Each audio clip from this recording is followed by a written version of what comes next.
എൻ്റെ ഭക്ഷണം ഓക്കെയാണ്, ലൈഫ് സ്റ്റൈൽ ഓക്കെയാണ്, ഞാൻ കറക്റ്റ് ടൈമിൽ ഉറങ്ങുന്നുണ്ട്, എല്ലാ കാര്യങ്ങളും ഓക്കെയാണ്. പക്ഷേ എനിക്ക് ആകെ പ്രശ്നമാണ്.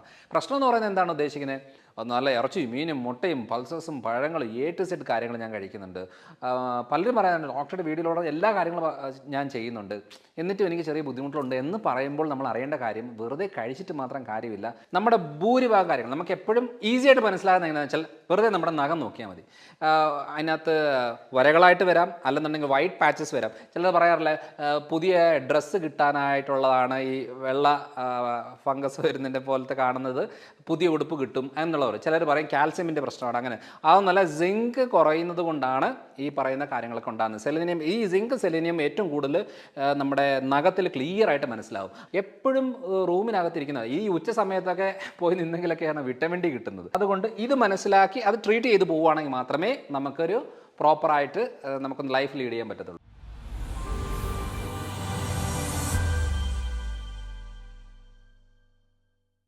Hello everyone, I am doctor Manoj Johnson, lifestyle physician, John Marian hospital, Pala. നമ്മളിൽ പലർക്കും തോന്നാറുണ്ട് എല്ലാം ഞാൻ ഓക്കെയാണല്ലോ, എൻ്റെ ഭക്ഷണം ഓക്കെയാണ്, ലൈഫ് സ്റ്റൈൽ ഓക്കെയാണ്, ഞാൻ കറക്റ്റ് ടൈമിൽ ഉറങ്ങുന്നുണ്ട്, എല്ലാ കാര്യങ്ങളും ഓക്കെയാണ്, പക്ഷേ എനിക്ക് ആകെ പ്രശ്നമാണ്. പ്രശ്നം എന്ന് പറയുന്നത് എന്താണ് ഉദ്ദേശിക്കുന്നത്? അതായത് മുടി കൊഴിച്ചിലുണ്ട്, ക്ഷീണമുണ്ട്, ടെൻഷൻ ലെവൽ കൂടുന്നു, മറവി ഉണ്ടാകുന്നു, കോൺസെൻട്രേറ്റ് ചെയ്യാൻ പറ്റുന്നില്ല, സ്കിന്നിലൊക്കെ പെട്ടെന്ന് റിങ്കിൾസ് വരുന്നു, മുടി പെട്ടെന്ന് നരയ്ക്കുന്നു, അതേപോലെ എപ്പോഴും മടിയും ക്ഷീണവുമാണ്, ശരീരത്തിൽ വേദനകളുണ്ട്, അപ്പം ഡൈജഷൻ്റെ പ്രശ്നമുണ്ട്. അങ്ങനെ പല രീതിയിലുള്ള കാര്യങ്ങൾ നമ്മൾ നോക്കുമ്പോൾ ടെസ്റ്റ് ചെയ്ത് ഒരു കുഴപ്പം കാണത്തില്ല, പക്ഷേ ഈ പ്രശ്നങ്ങളൊക്കെ ഉണ്ട്. അപ്പോൾ ഇത്രയും കാര്യങ്ങൾ ചെയ്തിട്ട് എന്തുകൊണ്ടാണ് എൻ്റെ ഈ ഒരു ബുദ്ധിമുട്ടുകൾ മാറാത്തത് എന്ന് പറഞ്ഞാൽ, അത് ശരിക്കും പറഞ്ഞാൽ നമ്മൾ ഇത് എന്താ പറയുക, നമ്മുടെ അടുത്ത് വരും പറയാം ഇത് ന്യൂട്രീഷൻ ഡെഫിഷ്യൻസി ആവാൻ സാധ്യതയുണ്ടെന്ന് പറയുമ്പം അതെങ്ങനെയാണ് ന്യൂട്രീഷൻ ഡെഫിഷ്യൻസി ആകുന്നത്? ഞാൻ എന്ത് കാര്യങ്ങളാണ് കഴിക്കുന്നത്? ഒമേഗ 3 എടുക്കുന്നുണ്ട്, വിറ്റാമിൻ ഡി എടുക്കുന്നുണ്ട്, ടു സെറ്റ് ഉള്ള സപ്ലിമെൻ്ററി ലിസ്റ്റുകളെല്ലാം പേര് പറയും. നല്ല ഇറച്ചിയും മീനും മുട്ടയും പൾസസും പഴങ്ങളും ടു സെറ്റ് കാര്യങ്ങൾ ഞാൻ കഴിക്കുന്നുണ്ട്. പലരും പറയാറുണ്ട് ഡോക്ടറുടെ വീഡിയോയിലൂടെ എല്ലാ കാര്യങ്ങളും ഞാൻ ചെയ്യുന്നുണ്ട്, എന്നിട്ടും എനിക്ക് ചെറിയ ബുദ്ധിമുട്ടുണ്ട് എന്ന് പറയുമ്പോൾ നമ്മൾ അറിയേണ്ട കാര്യം വെറുതെ കഴിച്ചിട്ട് മാത്രം കാര്യമില്ല.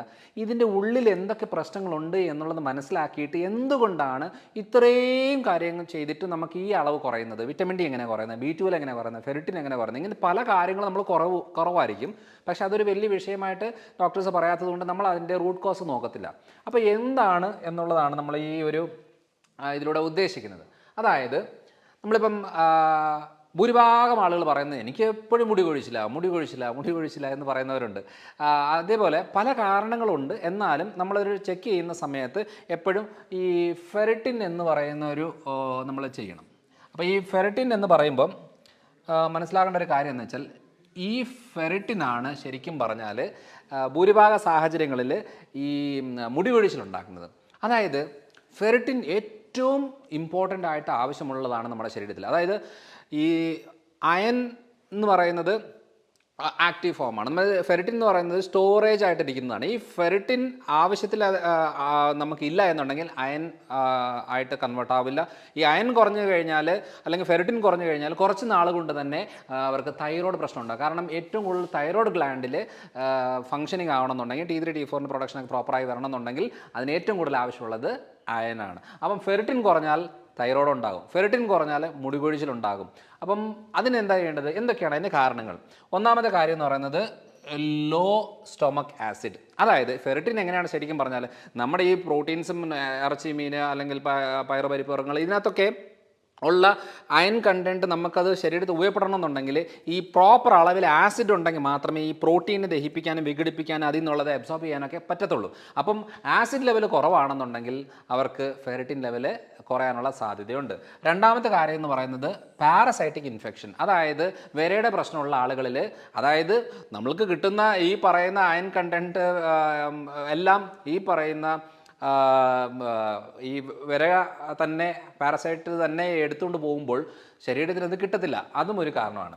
പിന്നെയുള്ളത് മെനോറേജിയ. അതായത് നമുക്ക് ഫൈബ്രോയിഡ്സ് അല്ലെന്നുണ്ടെങ്കിൽ പറയുന്ന ഈ ബ്ലീഡിങ് റിലേറ്റഡ് ആയിട്ടുള്ള പ്രോബ്ലമുള്ള സ്ത്രീകളിൽ കൂടുതൽ ബ്ലഡ് ഇങ്ങനെ പോകുന്നതിൻ്റെ ഭാഗമായിട്ടും ഫെറിറ്റിൻ അളവ് കുറയും. ഇതൊക്കെ മെയിനായിട്ടുള്ള കാര്യമാണ്. പിന്നെ വളരെ ഇമ്പോർട്ടൻ്റ് ആയിട്ട് ചിലരൊക്കെ ഈ ചായ കാപ്പിയൊക്കെ 5ഉം 8ഉം 10ഉം ഗ്ലാസ്സൊക്കെ കുടിക്കുന്നവരുണ്ട്. ഞാൻ പല ആൾക്കാരെ കൺസൾട്ട് ചെയ്യുന്ന സമയത്ത് എനിക്ക് മനസ്സിലായ കാര്യം എന്ന് വെച്ചാൽ, ശരിക്കും പറഞ്ഞാൽ 1-2 ഗ്ലാസ് ഒരു ദിവസം ധാരാളം മതി. അതിൽ കൂടുതലായിട്ട് എടുത്തു കഴിഞ്ഞാൽ ഈ പറയുന്ന ഈ ടാനിനും കാഫിനും ഒക്കെ ഇതൊക്കെ എന്നാ സംഭവിക്കുന്നത് വെച്ചാൽ ഈ കുടലിൽ നിന്ന് ഈ അയൺ അബ്സോർബ് ചെയ്യുന്നതിനെ തടയാനായിട്ടുള്ള ഒരു കാര്യമാണ്. അതുകൊണ്ട് കൂടുതൽ അളവിൽ അതൊക്കെ എടുത്തുകൊണ്ടിരുന്ന് കഴിഞ്ഞാലും ഈ പ്രശ്നങ്ങളുണ്ടാകും. അപ്പം മനസ്സിലാക്കണം, വെറും തൈറോയിഡിൻ്റെ പ്രശ്നങ്ങൾ ഉണ്ടാകുന്നത്, അതേപോലെ തന്നെ മുടികൊഴിച്ചിലിൻ്റെ പ്രശ്നങ്ങൾ ഉണ്ടാകുന്നത്, ഇതിലൊക്കെ ഏറ്റവും കൂടുതലായിട്ട് വരുന്നത് ഫെറിറ്റിൻ ലെവൽ കുറയുന്നതാണ്. അപ്പോൾ അതൊന്ന് ചെക്ക് ചെയ്ത് നോക്കിയിട്ട് അതിൻ്റെ ഈ കാരണങ്ങളാണെങ്കിൽ അത് ക്ലിയർ ആക്കി എടുക്കണം. ഇനിയും രണ്ടാമത്തെ ഒരു ഏറ്റവും ഇമ്പോർട്ടൻ്റ് ആണ്, ഞാൻ എല്ലാ വീഡിയോകളിലും പറയുന്നൊരു കാര്യമാണ്, ഒരു വിറ്റമിൻ ഡി എന്ന് പറയുന്നത് നമ്മൾ ഇമ്മ്യൂണിറ്റി ബൂസ്റ്റ് ചെയ്യാൻ ഹെൽപ്പ് ചെയ്യും, അതേപോലെ തന്നെ കാൽസ്യം വലിച്ചെടുക്കാൻ ഹെൽപ്പ് ചെയ്യും, തേയ്മാനത്തിന് ഹെൽപ്പ് ചെയ്യും, അത് മറവി, ക്ഷീണം, കാല് കടച്ചിൽ, മുടികൊഴിച്ചിൽ, കോൺസെൻട്രേഷൻ കിട്ടാതെ വരുന്നത്, റിപ്പീറ്റഡായിട്ട് ഇൻഫെക്ഷൻ വരുന്നത്, ഇതിൻ്റെ കാര്യം എന്ന് വെച്ചാൽ വിറ്റമിൻ ഡി കുറഞ്ഞു. ഇതാണ് ശരിക്കും പറഞ്ഞാൽ വിറ്റമിൻ ഡിയുടെ മെയിനായിട്ടുള്ള കാര്യം. ഇനി വിറ്റമിൻ ഡി കുറയാനായിട്ട് എന്താ കാര്യം? ഒന്ന്, നമ്മളിൽ ഭൂരിഭാഗവും സൺലൈറ്റിലല്ല. നമ്മളെപ്പോഴും ഈ റൂമിനകത്തും, അല്ലെങ്കിൽ നമ്മളൊരു IT പ്രൊഫഷണൽസ് ആയിരിക്കും, ടീച്ചേഴ്സ് ആയിരിക്കും, സ്റ്റുഡൻസ് ആയിരിക്കും, എപ്പോഴും റൂമിനകത്തിരിക്കുന്നത്. ഈ ഉച്ച സമയത്തൊക്കെ പോയി നിന്നെങ്കിലൊക്കെയാണ് വിറ്റമിൻ ഡി കിട്ടുന്നത്. അപ്പോൾ ഇത് അൾട്രാ വയലറ്റ് സ്കിന്നിൽ വന്ന് കൺവേർട്ടായി അത് ഉള്ളിൽ വന്ന് കിഡ്നി ലിവറും ഒക്കെ അവിടെ ആക്റ്റീവായിട്ട് അങ്ങനെയൊക്കെയുള്ള പ്രോസസ്സിൽ പോകേണ്ട കാര്യമാണ്. അപ്പം സൺലൈറ്റ് എക്സ്പോഷർ ഇല്ല എന്നുണ്ടെങ്കിൽ ഓട്ടോമാറ്റിക്കായിട്ട് വിറ്റമിൻ ഡി കുറയും. രണ്ടാമത്തത് ഡാർക്ക് സ്കിൻ പിഗ്മെൻറ്റേഷൻ ഉള്ളവർ, അതായത് സ്കിന്നിൻ്റെ കളറ് ഡാർക്കുള്ള ആളുകളിൽ ഇത് പെട്ടെന്നൊരു അബ്സോർപ്ഷനും കാര്യങ്ങളും നടക്കത്തില്ല. അങ്ങനെയുള്ളവർക്ക് സ്കിന്ന് വഴി ചെയ്യുന്നതിനെക്കാട്ടിലും കുറച്ചുകൂടെ എഫക്റ്റീവായിട്ട് സപ്ലിമെൻ്റായിട്ടോ ഫുഡായിട്ടോ ഉള്ളിലേക്ക് എടുക്കുന്നതാണ് കുറച്ചുകൂടെ നല്ലത്. ഈ മാൽ ന്യൂട്രീഷൻ എന്ന് പറയുന്നത് ശരിക്കും പറഞ്ഞാൽ ഫുഡിലൊക്കെ അധികം വിറ്റമിൻ ഡി കിട്ടത്തില്ല, എന്നാലും നമ്മുടെ അബ്സോർപ്ഷൻ പ്രോപ്പർ അല്ലെങ്കിൽ ഡൈജഷൻ പ്രോപ്പർ അല്ലെന്നുണ്ടെങ്കിൽ, അല്ലെങ്കിൽ ഗട്ട് ഡിസ്ബയോസിസ് എന്ന് പറയും, ഗട്ട് ബാക്ടീരിയകൾ പ്രോപ്പറായിട്ട് ഫംഗ്ഷനിങ് ആകുന്നില്ലെന്നുണ്ടെങ്കിൽ ഇതൊന്നും വലിച്ചെടുക്കാൻ പറ്റത്തില്ല. ചിലർ പറയാറില്ലേ, ഞാൻ എന്തോരം വിറ്റമിൻ ഡി ആണ് സപ്ലിമെൻ്റ് എടുത്ത്, എന്തോരം മരുന്ന് എടുത്തു, എന്നിട്ടും എൻ്റെ ബ്ലഡ് ചെക്ക് ചെയ്താൽ വീണ്ടും ഈ 20-30 ഒക്കെയാണ് കിടക്കുന്നത് എന്ന് പറയുന്നതിൻ്റെ കാര്യം എന്ന് വെച്ചാൽ അവിടെ അബ്സോർപ്ഷൻ നടക്കുന്നില്ല. പിന്നെയുള്ളത് കിഡ്നിയും liver failure. Kidney liver failure എന്ന് പറഞ്ഞാൽ എന്താണ്? ഈ വിറ്റമിൻ ഡി എന്ന് പറയുന്നത് ആക്റ്റീവായിട്ട് കൺവേർട്ടായി വരേണ്ടത് ലിവറും കിഡ്നിയും പ്രോപ്പറായിട്ട് ഫംഗ്ഷനിങ് ആകുമ്പോഴാണ്. ഈ അവയവങ്ങളിലാണ് ഇത് ആക്റ്റീവായിട്ട് മാറുന്നത്. ഈ 2 അവയവങ്ങൾ പ്രോപ്പറായിട്ട് ഫംഗ്ഷനിങ് ആയില്ലെന്നുണ്ടെങ്കിൽ വിറ്റമിൻ ഡി കുറയും. പിന്നെയുള്ളത് ഇത്രയും കാര്യങ്ങളാണ് മെയിനായിട്ടും ശരിക്കും പറഞ്ഞാൽ വിറ്റമിൻ ഡി കുറയാനുള്ള കാര്യം. അപ്പോൾ വിറ്റമിൻ ഡി കുറയുമ്പോൾ തന്നെ ഒത്തിരിയേറെ കാര്യങ്ങളുടെ പ്രശ്നങ്ങൾ ഞാൻ ഓൾറെഡി പറഞ്ഞു. അപ്പോൾ ഈ കാര്യങ്ങളൊക്കെ ഒന്ന് ലെവലാക്കി വരുവാണെന്നുണ്ടെങ്കിൽ മാത്രമേ നമുക്ക് ഉപയോഗമുള്ളൂ. അല്ലാതെ ഒരു സപ്ലിമെൻ്റ് എടുത്താൽ മതി, അല്ലെന്നുണ്ടെങ്കിൽ ഹൈഡോസ് വിറ്റമിൻ ഡി എടുത്താൽ മതി എന്ന് പറഞ്ഞിട്ട് കാര്യമില്ല. അബ്സോർപ്ഷൻ നടന്നില്ലെങ്കിൽ അതും ക്ലിയർ ആകത്തില്ല. അപ്പോൾ ഇത്രയും കാര്യങ്ങൾ മനസ്സിൽ വെച്ച് ഇത് ക്ലിയർ ആക്കിയെങ്കിൽ മാത്രമേ നമുക്ക് വിറ്റമിൻ ഡിയുടെ ഡെഫിഷ്യൻസി ക്ലിയർ ആക്കാൻ സാധിക്കത്തുള്ളൂ. ഇനി വരുന്നത് സിങ്കും സെലേനിയം. ഇതെന്തിനാണ് ഈ സിങ്ക് സെലേനിയം എന്ന് പറയുന്നത് വളരെ ഇമ്പോർട്ടൻ്റ് ആയിട്ട് പറയുന്നതെന്ന് വെച്ചാൽ, നമ്മുടെ ഭൂരിഭാഗം കാര്യങ്ങൾ നമുക്ക് എപ്പോഴും ഈസി ആയിട്ട് മനസ്സിലാകുന്നത് എങ്ങനെയാണെന്ന് വെച്ചാൽ, വെറുതെ നമ്മുടെ നഖം നോക്കിയാൽ മതി. അതിനകത്ത് വരകളായിട്ട് വരാം, അല്ലെന്നുണ്ടെങ്കിൽ വൈറ്റ് പാച്ചസ് വരാം. ചിലർ പറയാറില്ല പുതിയ ഡ്രസ്സ് കിട്ടാനായിട്ടുള്ളതാണ് ഈ വെള്ള ഫംഗസ് വരുന്നതിൻ്റെ പോലത്തെ കാണുന്നത്, പുതിയ ഉടുപ്പ് കിട്ടും എന്നുള്ളവർ. ചിലർ പറയും കാൽസ്യമിൻ്റെ പ്രശ്നമാണ്. അങ്ങനെ അതൊന്നല്ല, സിങ്ക് കുറയുന്നത് കൊണ്ടാണ് ഈ പറയുന്ന കാര്യങ്ങളൊക്കെ ഉണ്ടാകുന്നത്. സെലേനിയം, ഈ സിങ്ക് സെലേനിയം ഏറ്റവും കൂടുതൽ നമ്മുടെ നഖത്തിൽ ക്ലിയർ ആയിട്ട് മനസ്സിലാവും. അങ്ങനെയുള്ള കണ്ടീഷൻ ഉണ്ടെങ്കിൽ അതാണ് ഏറ്റവും കൂടുതൽ ആവശ്യം. നമ്മുടെ തൈറോയ്ഡ് ഫംഗ്ഷൻ പ്രോപ്പറായിട്ട് നടക്കണമെന്ന് സിങ്ക് സെലേനിയം വേണം.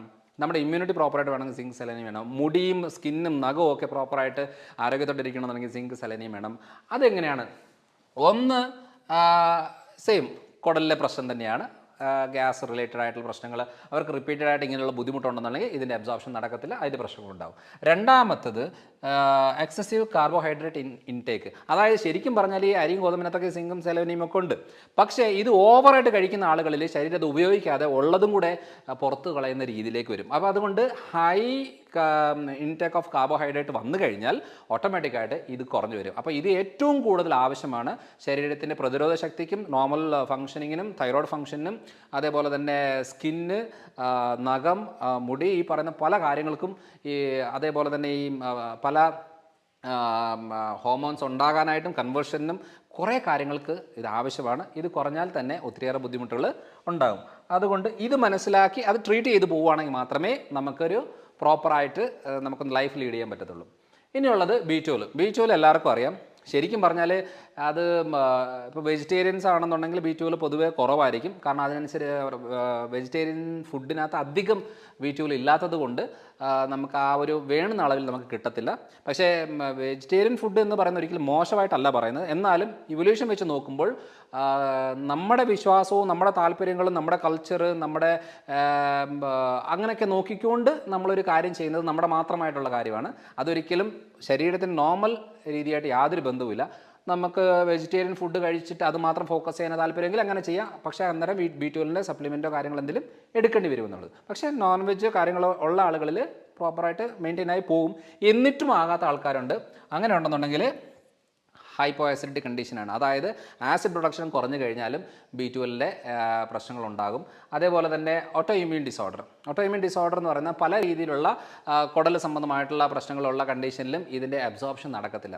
അപ്പോൾ പലപ്പോഴും നമ്മൾ അറിയേണ്ട ഒരു കാര്യം എന്താണെന്ന് വെച്ചാൽ ഈ ഏതെങ്കിലും ഒരു കാര്യം നമ്മൾ സപ്ലൈ ചെയ്യുന്നുണ്ട്, നമ്മുടെ ശരീരത്തിലേക്ക് കിട്ടുന്നുണ്ട്, എന്നിട്ടും നമുക്കതാകുന്നില്ല എന്നുണ്ടെങ്കിൽ അത് ശരീരം തന്നെ വരുത്തുന്നൊരു ഡാമേജാണ്, ഓട്ടോ ഇമ്മ്യൂണാണ്, അതേപോലെ ഗട്ട് റിലേറ്റഡ് പ്രശ്നമാണ്. അപ്പോൾ ഈ പറയുന്ന കാര്യങ്ങളിലെല്ലാം ഇപ്പം ഈ നമ്മുടെ സ്റ്റൊമക്കിലുള്ള പെരൈറ്റൽ സെൽസ് ആണ് ആസിഡ് പ്രൊഡക്ഷൻ നടത്തുന്നത്. അതേപോലെ തന്നെ B12നെ ഉണ്ടാകാനായിട്ട് ഹെൽപ്പ് ചെയ്യുന്നത്. അപ്പം ഈ പറയുന്ന ആസിഡ് പ്രൊഡക്ഷൻ കുറയുമ്പോൾ തന്നെ B12ൻ്റെ അളവ് കുറയും. അപ്പം ബോഡിയിൽ തന്നെ പ്രൊഡ്യൂസ് ചെയ്യാൻ പറ്റുന്ന ഒരു വിറ്റാമിനും കൂടിയാണ് B12. അപ്പോൾ അതിനകത്ത് വേരിയേഷൻ വരിക എന്ന് പറഞ്ഞാൽ ചിലരുടേത് ഭയങ്കര ഹൈ ആയിരിക്കും, 1000-ന് മുകളിലൊക്കെ ആയിരിക്കും, ചിലരുടേത് ഒരു 200-ന് താഴെ ആയിരിക്കും. അപ്പോൾ അങ്ങനെയുള്ളത് ഇത് രണ്ടും ലിവർ ഗട്ട് റിലേറ്റഡ് പ്രശ്നങ്ങളിലാണ് ഏറ്റവും കോമൺ ആയിട്ട് വരുന്നത്. അപ്പം ഈ പറയുന്ന കാര്യങ്ങളൊക്കെ ഇത്രയും നമ്മൾ ഫോക്കസ് ചെയ്ത് പോവുകയാണെങ്കിൽ അപ്പോൾ നമ്മൾ ചെക്ക് ചെയ്യേണ്ടത് എന്താണ്? ഫെറിറ്റിൻ ചെക്ക് ചെയ്യണം, അതേപോലെ തന്നെ വിറ്റാമിൻ ഡി ചെക്ക് ചെയ്യണം, B12 ചെക്ക് ചെയ്യണം. സിങ്ക് സെലനിയം ഒന്നും ചെക്ക് ചെയ്യേണ്ട, കാരണം അത് കുറച്ച് എക്സ്പെൻസീവ് ആണ്.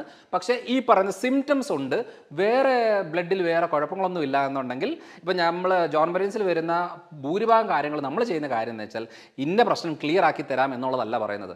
നമ്മൾ ഈ പറയുന്ന എന്താ തൈറോയ്ഡ് ഫംഗ്ഷൻ നോർമൽ ആകാനുള്ള കാര്യങ്ങൾ ചെയ്തു കൊടുക്കും, ലിവർ ഒന്ന് ഡീടോക്സിഫൈ ചെയ്ത് അതൊന്ന് ഫംഗ്ഷൻ ആകാനുള്ള കാര്യങ്ങൾ ചെയ്തു കൊടുക്കും, ഗട്ട് ഒക്കെ പ്രോപ്പറായിട്ട് ഫംഗ്ഷൻ ആകാനുള്ള കാര്യങ്ങൾ ചെയ്യും, സർക്കുലേഷൻ ഓക്കെ ആകാനുള്ള കാര്യങ്ങൾ, ഇങ്ങനത്തെ കുറച്ച് ഇന്റർണൽ ഓർഗൻസിനെ ഒന്ന് ഫംഗ്ഷനിങ് ആക്കി എടുക്കുമ്പോൾ സാധാരണ ഒരു വണ്ടി സർവീസ് ചെയ്യുന്നതിൽ ബോഡി ഒന്ന് സർവീസ് ചെയ്ത് എടുക്കുമ്പോൾ അതിൻ്റെ പണി അത് പ്രോപ്പറായിട്ട് ചെയ്യുമ്പോഴാണ് ഭൂരിഭാഗം പ്രശ്നങ്ങൾ കുറഞ്ഞു വരുന്നത്. അല്ലാതെ ലോകത്തുള്ള എല്ലാ രോഗങ്ങൾക്കൊന്നും നമുക്ക് ചികിത്സ ചെയ്യാൻ പറ്റത്തില്ല. പക്ഷേ നമ്മളോട് പറഞ്ഞ രോഗങ്ങളോ പ്രശ്നങ്ങളോ അല്ലാതെ പറയാത്ത കാര്യങ്ങൾ വരെ എത്രയോ പേര് പറയുന്നുണ്ട്, ഞാൻ ശരിക്കും പറഞ്ഞാൽ എൻ്റെ വയറിന് പ്രശ്നത്തിനാണ്, പക്ഷേ ഞാൻ കുറേ കാലങ്ങളായിട്ട് ഉറങ്ങുന്നില്ലായിരുന്നു, പക്ഷേ ഇപ്പോൾ ഞാൻ സുഖമായിട്ട് കിടന്നുറങ്ങുന്നുണ്ട് എന്ന് പറയുന്നത്. പക്ഷേ അത് ട്രീറ്റ് ചെയ്തത് ഗട്ടിനാണ്, പക്ഷേ അത് മെച്ചം കിട്ടുന്നത് ഉറക്കത്തിനാണ്. അപ്പോൾ അതുകൊണ്ട് പറയുന്നത് എപ്പോഴും അവയവങ്ങൾ പണിയെടുത്ത് കഴിഞ്ഞാൽ അതിന് വേണ്ടുന്ന പ്രോപ്പറായിട്ടുള്ള കാര്യങ്ങൾ കിട്ടിക്കഴിഞ്ഞാൽ അതിൻ്റെ പണി അത് എടുത്തോളും. അതിൻ്റെ ഭാഗമായിട്ട് നമ്മൾ അറിയുന്നതും അറിയാത്തതുമായിട്ടുള്ള കുറേ പ്രശ്നങ്ങൾ ശരീരം തന്നെ റിപ്പയർ ചെയ്തെടുക്കും. അപ്പോൾ ഇത്രയാണ് മെയിനായിട്ടും. അല്ലാതെ നമ്മൾ എന്ത് കഴിക്കുന്നുണ്ട്, കുറേ സപ്ലിമെൻ്റ് എടുക്കുന്നുണ്ട്, അഡ്വർടൈസ്മെൻറ്റ് കണ്ടു എന്നാൽ അതെടുക്കുക, ഇവിടെ പറഞ്ഞു അത് ഇതെടുക്കാം, അങ്ങനെയൊക്കെ പറഞ്ഞിട്ട് കാര്യമില്ല. ഇതൊക്കെ ഫങ്ഷനിങ് ആണെങ്കിൽ മാത്രമേ നമുക്ക് ഉപയോഗപ്പെടുത്തുള്ളൂ. അപ്പോൾ ഇത്രയാണ് ഞാൻ ഈ വീഡിയോയിലൂടെ ഉദ്ദേശിക്കുന്നത്. അപ്പോൾ അടുത്ത തവണ അടുത്തൊരു വീഡിയോയുടെ വരാം.